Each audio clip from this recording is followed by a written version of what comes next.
করবা, আল্লাহর সাথে কাউকে শরীক করবা না। ঠিক কিনা বলেন? তো বর্তমান সময়ে আল্লাহ তাআলা এরপর বলছে, তা ব্যতীত অন্যান্য মানুষ যত অপরাধে লিপ্ত হোক না কেন, যত খারাপ গুনাহ করুক না কেন, আল্লাহ চাইলে মাফ করে দিতে পারেন। সুবহানাল্লাহ। তাহলে বোঝা গেল, একবারে সহজ, বুঝতে পেরেছেন না?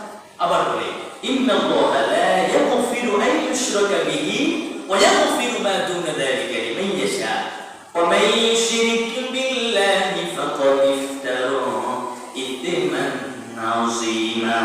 আল্লাহ বলছে, নিশ্চয়ই আল্লাহ তাআলার সঙ্গে অংশীদার করা হচ্ছে বড় গুনাহ, যেটাকে বলে শিরকের গুনাহ। এই শিরকের গুনাহ আল্লাহ কখনো মাফ করবেন না। আপনারা শুনুন, এমন কি এটাও হতে পারে, এমন কি হবে ইনশাআল্লাহ, আল্লাহ যেহেতু কোরআনে বলেছেন যে ব্যক্তি আল্লাহর সাথে কোনো মানুষকে অংশীদার বানাবে, কি বানাবে? অংশীদার বানাবে। একটু খেয়াল করুন, কোনো মানুষ যদি আল্লাহর সাথে অংশীদার বানায়, এমনকি তার ইবাদত করব আল্লাহর জন্য, আমরা সিজদা করছি কার কুদরতি পায়ে? আল্লাহর কুদরতি পায়ে আমরা সিজদা দিচ্ছি। এমনকি এই সিজদা যদি কোনো মানুষ মাজারে গিয়ে দেয়, তাহলে সে কি করলো? আল্লাহর সাথে শিরক করলো, এমনকি অংশীদারিত্ব বানালো। ঠিক না ঠিক বলে? তাহলে আল্লাহ বলছে, ইন্নাল্লাহা লা ইয়াগফিরু আন ইউশরাকা বিহি ওয়া ইয়াগফিরু মা দুনা যালিকা লিমান ইয়াশা। আল্লাহ বলছে, সব গুনাহ আমি তোমাকে চাইলে মাফ করে দিতে পারি। সুবহানাল্লাহ বলতে পারেন না? শুধু একটা গুনাহ তোমাদেরকে আমি মাফ করব না, সেটা হচ্ছে বান্দা যখন আল্লাহর সাথে অন্য কাউকে শিরক করবে। নাউযুবিল্লাহ বলেন। তাহলে বোঝা গেল কি আমরা যতটুকু ইবাদত করব কার জন্য করব? আল্লাহর জন্য। এমনকি আল্লাহ তাআলা এই শিরক সম্পর্কে অনেক আয়াত কারিমা আল্লাহ তাআলা নাযিল করে দিয়েছেন। প্রিয় ভাইরা, আমরা শুনবো আল্লাহ রাব্বুল আলামিন পরবর্তী আয়াতে বলেন, লাকাদ কাফারাল্লাযীনা ক্বালু ইন্নাল্লাহা হুয়াল মাসীহু ইবনু মারইয়াম ওয়া ক্বালাল মাসীহু ইয়া বানী ইসরাঈল আ'বুদুল্লাহা রাব্বী ওয়া রাব্বাকুম ইন্নাহু মান ইউশরিক বিল্লাহ فقد حرم الله عليه الجنة ومأواه النار وما للظالمين من أنصار الله أكبر আল্লাহ রাব্বুল আলামিন বলছেন, বান্দা তোমরা শোনো, কেউ আল্লাহর সঙ্গে শিরক করলে অবশ্যই আল্লাহ তার জন্য জান্নাতকে হারাম করে দিবে। নাউযুবিল্লাহ। কথা পরিষ্কার? ঠিক না ঠিক বলেন? আল্লাহ রাব্বুল আলামিন বলছেন, কোন বান্দা যদি আল্লাহকে বাদ দিয়ে কোন পীরের পায়ে যদি গিয়ে সিজদা করে, এমনকি আল্লাহ রব যেটা পারে কোন মানুষ এটা পারে, এই বিশ্বাস যদি কোন মানুষ করে, তাহলে আল্লাহ বলছেন তার জন্য জান্নাত চিরস্থায়ীভাবে হারাম। নাউযুবিল্লাহ। তাহলে প্রিয় ভাইরা, কোরআনের কথা আমরা অনেক জানি না, হালকা কিছু জানি, তাও আমরা মানতে চাই না। ঠিক না ঠিক বলেছি? বলেন। আল্লাহ রাব্বুল আলামিন বলছেন, লাকাদ কাফারাল্লাযীনা ক্বালু ইন্নাল্লাহা হুয়াল মাসীহু ইবনু মারইয়াম ওয়া ক্বালাল মাসীহু ইয়া বানী ইসরাঈল আ'বুদুল্লাহা রাব্বী ওয়া রাব্বাকুম। আল্লাহ রাব্বুল আলামিন বলছেন, কেউ আল্লাহর সঙ্গে শিরক করলে অবশ্যই আল্লাহ তার জন্য জান্নাতকে হারাম করবেন এবং তার আবাসস্থল চিরস্থায়ী হবে জাহান্নাম। নাউযুবিল্লাহ। প্রিয় ভাইরা, এই আয়াতটা আমি আপনাদেরকে বোঝাবার জন্য আবার বলছি, বোঝাবার জন্য। আল্লাহ তাআলা বলছেন, আপনি যদি কোন যে হুজুর এই আয়াতটা কোথায় আছে আমি বলছি, এই আয়াতটা আছে সূরাতুল মাইদা, আয়াত হচ্ছে 72। কয় নাম্বার আয়াত? 72 নাম্বার আয়াত। আল্লাহ রাব্বুল আলামিন, আমি আবার বলছি, লাকাদ কাফারাল্লাযীনা ক্বালু ইন্নাল্লাহা হুয়াল মাসীহু ইবনু মারইয়াম ওয়া ক্বালাল মাসীহু ইয়া বানী ইসরাঈল আ'বুদুল্লাহা রাব্বী ওয়া রাব্বাকুম। কেউ আল্লাহর সাথে অন্য কাউকে শরীকদার বানায়ো না, যখন তোমরা ইবাদত করবা একমাত্র আল্লাহর জন্য। কার জন্য? আল্লাহর জন্য। এমনকি যারা শরীকদার বানাও তাদের জন্য জান্নাতকে চিরস্থায়ীভাবে হারাম। আমরা সবাই জানি যে আমরা জান্নাতে যাব, বা আমাদের মন যেতেও চায়, কিন্তু সবাই তো জান্নাতে যেতে পারবে না। ঠিক না ঠিক বলেন? সবাই কি জান্নাতে যেতে পারবে না? এখানে একটা যুক্তি আছে, যদি সবাই জান্নাতে যেতে না পারে বা সবাই যদি জান্নাতে যায় তাহলে জাহান্নামে যাবে কারা? কথা বলেন ঠিক না বেঠিক? যদি সবাই যদি জান্নাতে প্রবেশ করে তাহলে জাহান্নামে যাবে কারা? আর জাহান্নামটা আল্লাহ তাআলা কি জন্য বানিয়েছেন?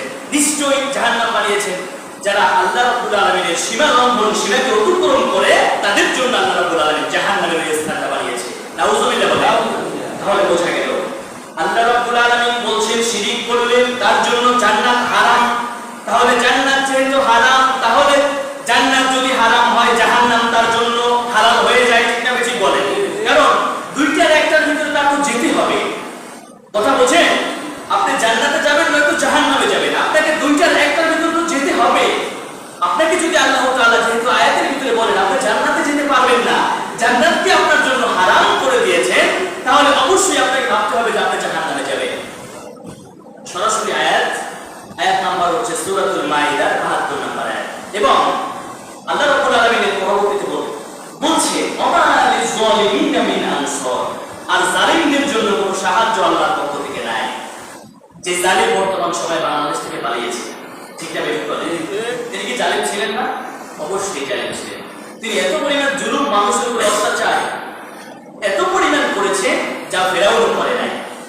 একটু খেয়াল করুন প্রিয় ভাইরা, আল্লাহ রাব্বুল আলামিন বলছেন ওমা লিয-যালিমিনা মিন আনসার, যে অবশ্যই আর জালিমদের জন্য কোনো সাহায্যকারী আল্লাহর পক্ষ থেকে নেই। তাহলে বোঝা গেল কি, যারাই জালিমদের উপরে, আমরা যেহেতু মাজলুম, আমরা বাংলাদেশের সবাই হচ্ছে মানুষ, কেউ আমরা রাজনীতির ভিতরে আছি, কেউ আমরা নাই। যারাই আমরা রাজনীতির ভিতরে লিপ্ত রয়েছি আর যারা বিগত দিনে ছিল না, তাহলে বোঝা গেল কি, যারা এই মানুষদের উপরে নিরীহ মানুষ পর্যন্ত মারা গেছে, তাহলে বোঝা গেল কি আল্লাহ রাব্বুল আলামিন বলছেন যে জালিম, আল্লাহর ভাষায় ওমা লিয-যালিমিনা মিন আনসার, আল্লাহর পক্ষ থেকে জালিমদের জন্য কোনো সাহায্য আসবে না। সাহায্য আসবে মুমিনদের জন্য। কাদের জন্য? সাহায্য আসবে হচ্ছে গিয়ে মুমিনদের জন্য। প্রত্যেকটি মানুষ, আমরা প্রতিটি মানুষের ভিতরে ঈমান রয়েছে, কিন্তু ঈমানটাকে মজবুত করতে হবে, দৃঢ় করতে হবে। আল্লাহ রাব্বুল আলামিন যে জাহান্নামটা বানিয়েছেন এই জাহান্নামের ভয়ে। প্রিয় ভাইরা, আল্লাহ রাব্বুল আলামিন এর পরবর্তী আয়াতে বলছেন ওয়ায়াবুদুনা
যে ভাস্কর্য, যে মূর্তিগুলোর পূজা করে, এই মূর্তিগুলো কি কখনোই পারে তাদের কোনো উপকার করতে?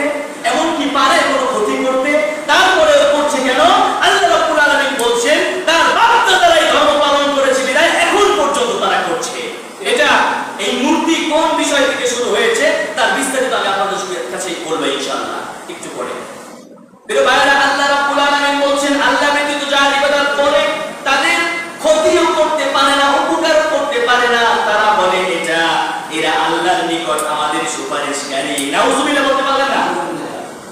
কোন মানুষ একটা মূর্তি বানিয়েছে, এই মূর্তিটাকে তারা যত পূজা, সেখানে গিয়ে যত ইবাদত করার ইচ্ছা, ইবাদত তো আমরা মুসলিমরা বলি, তারা তাদের ভাষায় যেটা বলে যে মূর্তির কাছে গিয়ে যেভাবে তারা আকুতি মিনতি করে বলে আমাদেরকে এটা দাও, আমাদের ইবাদত কবুল করো, আমাদেরকে মেধা শক্তি দাও, এগুলো যা কিছু বলে, আমাদেরকে রিজিক দাও, এই মূর্তির কাছে যখন যায় গিয়ে বলে এগুলো বলার পরে এই মূর্তি কোনো কথা বলতে পারে? কোনো কথা বলতে পারে না। এমনকি আল্লাহ বলছেন এই মূর্তিগুলো কোনো ক্ষতিও করতে পারবে না, উপকারও করতে পারবে না। কিন্তু এই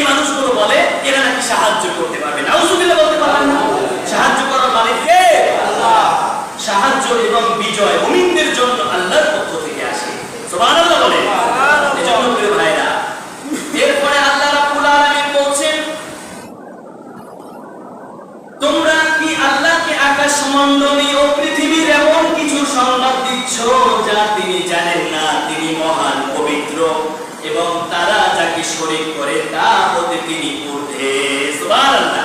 তুমি কি মনে করছো, আল্লাহ বলছে, তুমি কি মনে করছো তুমি দেব-দেবীর পূজা করো, তুমি আল্লাহকে বাদ দিয়ে তার সাথে শরীক করো, তার ইবাদত করো না, এমনকি এমন জিনিসের ইবাদত তুমি করো যেই জিনিস তোমার কোনো ক্ষতিও করতে পারে না, কোনো উপকারও করতে পারে না, আবার তুমি বলো ওই জিনিস আমাকে সাহায্য করবে। নাউজুবিল্লাহ বলো। এরপরে আল্লাহ বলছেন যে তোমরা কি ভাবো এটা যে আল্লাহ তাআলা তোমাদের এগুলো কিছুই দেখতেছে না? অবশ্যই আল্লাহ রাব্বুল আলামিন এগুলো দেখছে। আল্লাহু আকবার। এখানে আমরা বসে আছি, আমার মুখ থেকে যা কিছু বের হচ্ছে আর আপনারা আপনাদের কান দিয়ে যেগুলো শ্রবণ করছেন এগুলো সবকিছু আল্লাহর ফেরেশতারা রেকর্ড করে নিয়েছে। সুবহানাল্লাহ বলেন। এজন্য প্রিয় ভাইরা, কথা হবে কোরআন দিয়ে, ফালতু কোনো কথা হবে না ইনশাআল্লাহ। এর পরবর্তীতে আল্লাহ রাব্বুল আলামিন বলেন যে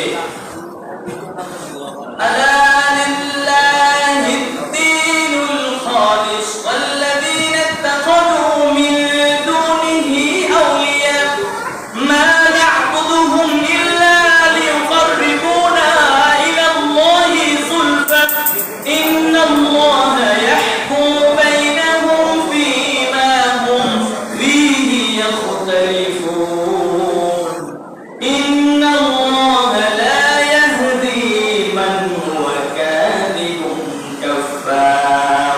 আল্লাহু আকবার। আল্লাহ রাব্বুল আলামিন। প্রিয় ভাইরা, কথার সময় একটু খেয়াল করুন, মনোযোগ দিন। কারণ কি জানেন, আমি আপনাদেরকে বলছি, আপনারা কেউ রাখবেন না। এখানে কোরআনটাকে, এখানে যে কথাগুলো হচ্ছে এগুলো আমার কথা হচ্ছে, ওর কথা কার কথা হচ্ছে বলুন তো? আল্লাহর কথা হচ্ছে। আমরা যখন নামাজ পড়ি আমরা কি কথা বলতে পারি? আমরা কিন্তু কথা বলতে পারি না। কারণ নামাজের ভিতরে এমনকি সালাম পর্যন্ত দেওয়া যাবে না, সালামের উত্তরও দেওয়া যাবে না। নামাজ ভঙ্গের যে কারণ 19টা রয়েছে, এর ভিতরে সর্বপ্রথম রয়েছে নামাজের ভিতরে তেলাওয়াত অশুদ্ধ হলে নামাজ ভেঙে যায়। তাহলে আমি আপনাদেরকে বলতে চাচ্ছি এটাই, এখানে যারা আমরা বসে আছি, আমি কিন্তু আমার কোনো বাপদাদার কিচ্ছা কাহিনী বলছি না, আমি কিন্তু আল্লাহর কোরআনের কথা বলছি। আর আপনারা যদি কোনো কোরআনের কথা আপনারা যদি অমনোযোগী হন, এমনকি কোনো কথাবার্তা আপনারা বলেন, এমনকি অমনোযোগী থাকেন, এইগুলো কিন্তু আপনার আমলনামায় যাবে। এজন্য করে ভাইরা কেউ কথা বলবেন না। আল্লাহ তাআলা বলছেন আলা লিল্লাহিদ দীনুল খালিস ওয়াল্লাযীনা ইত্তাখাযু মিন দুনিহি আউলিয়া। জেনে রেখো, আল্লাহ বলছে, কে বলছে? আল্লাহ।